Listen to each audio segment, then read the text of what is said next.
Alright, today I'm doing Jesse Powers' S2000. I'm going to be tuning the AEM Infinity. It's got the 506 box. It's got the Ultra intake manifold, full kraftwerks Rotrex supercharger kit, Skunk 2 throttle body, Walbro 450, set of 1000cc injectors. And he shows and kind of just drives it around. Super hot car. It's like just super clean.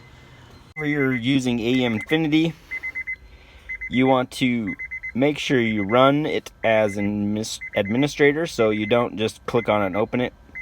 Run it as administrator. It's an AEM cork. When you're tuning AEM boxes, always have a lot of patience and just work through it. It does work very well once you get it all set up. So once you power it up, you will watch it come to life here. And then we're into our map. And this is all VE based maps. We have O2 correction, so it'll kind of work through it. The Infinity is a very versatile system. It works very well. Like I said, once you set it up, that's probably the biggest pain about it is the setup, the registration and all that stuff. But that's how all of them are nowadays, so it doesn't really matter. No, not right now. So you can see our rate of change with our new VE number and the VE number that's in the map. Now we don't want to, you can see where the air fuel is. Now we don't want to make any big changes or anything yet because our coolant temp is at 101. So if we make any changes right now to anything, we're gonna change it up into the coolant temp trims, correcting it decent. So yeah, so we're not gonna, like I said, we're not gonna go in and we're not gonna change a bunch of map values until our temperature is where it should be. Okay.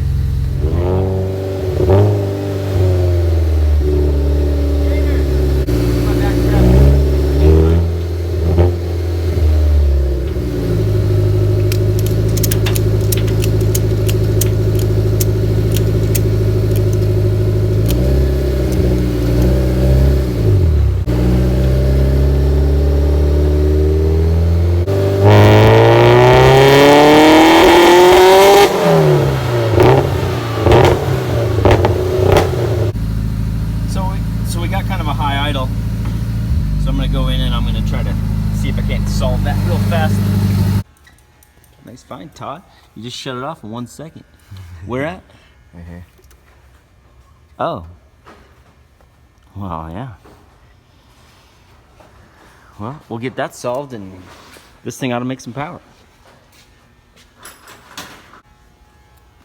Yeah, it only made 5 pounds, so. Yeah. We were making what, 7 or 8 before? Pretty decent.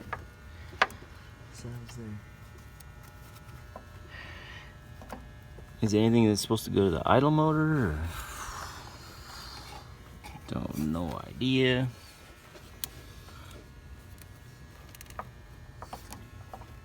Boost. Dang, found it. Nice find, Todd. So we found that torn vacuum line and Todd's repairing it real quick. And then we'll make another tug and see how it does. What a good find. All the boost we're losing.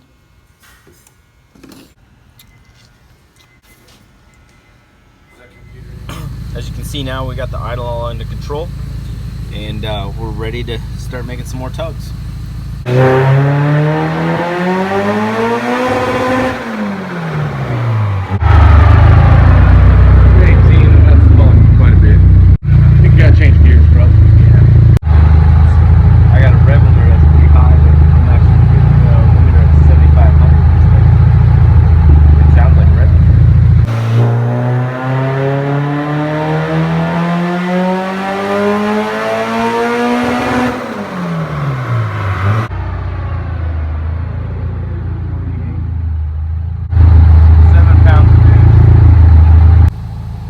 We're setting a limiter way early. 7,500 and I have the limiter at 95.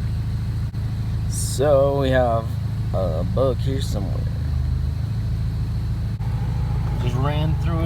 and turn some stuff off, so hopefully it gives us the RPM back.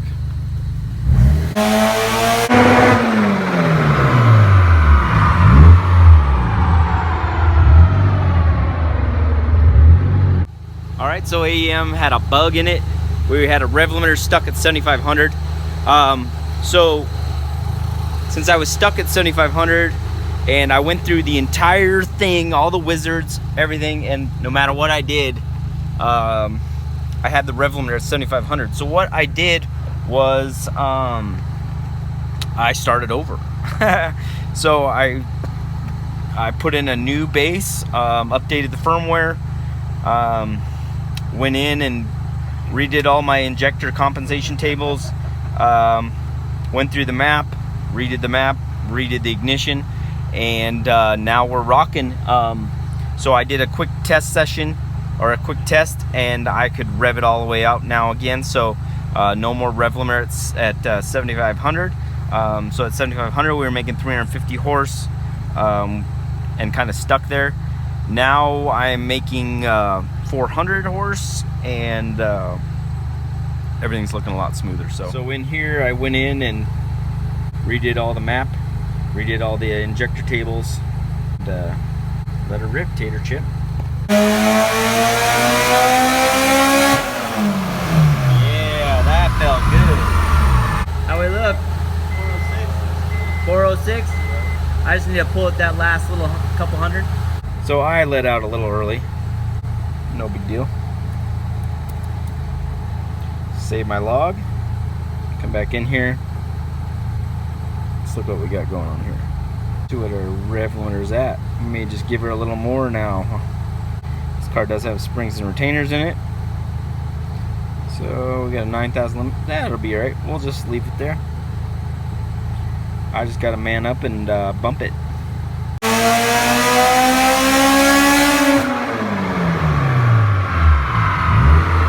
Well, I fixed the idle. I just took some fuel out.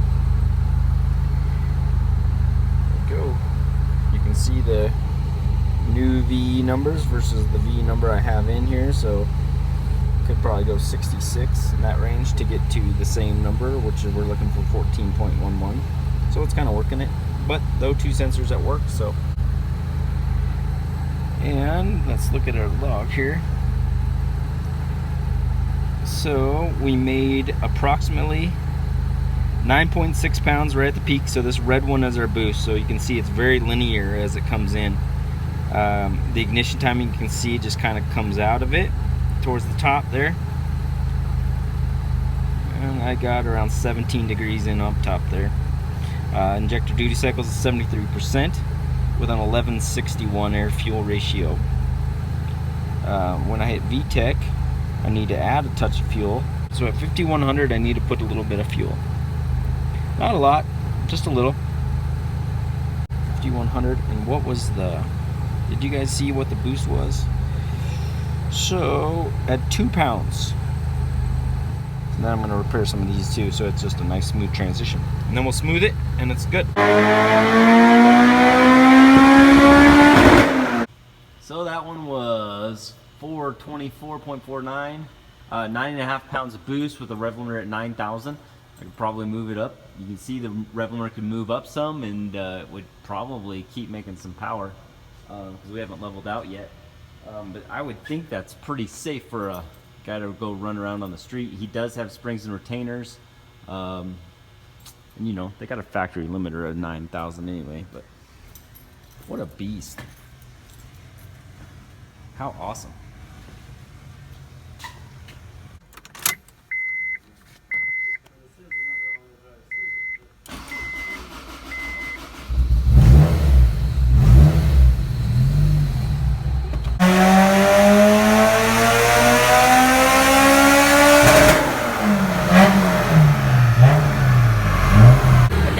How did we do? 441. 441. Holy shit. Damn, Daniel. He was flat out flying. That's just awesome. So much fun. 441 horsepower. All right, 441 horsepower was the high. 12 pounds boost was the high. It's the Rotrex supercharger kit, as you know. So pretty good numbers, honestly. I was pretty impressed. I was pretty sweating it when we had the rev limiter problem. It would just hang at 7,500, but finally got it. Shakoma. Oh, I'm sleeping. I got chocolate in my eye. Chocolate. These are good, man. You gotta finish that. Out of all these, I think I like this one the best, though.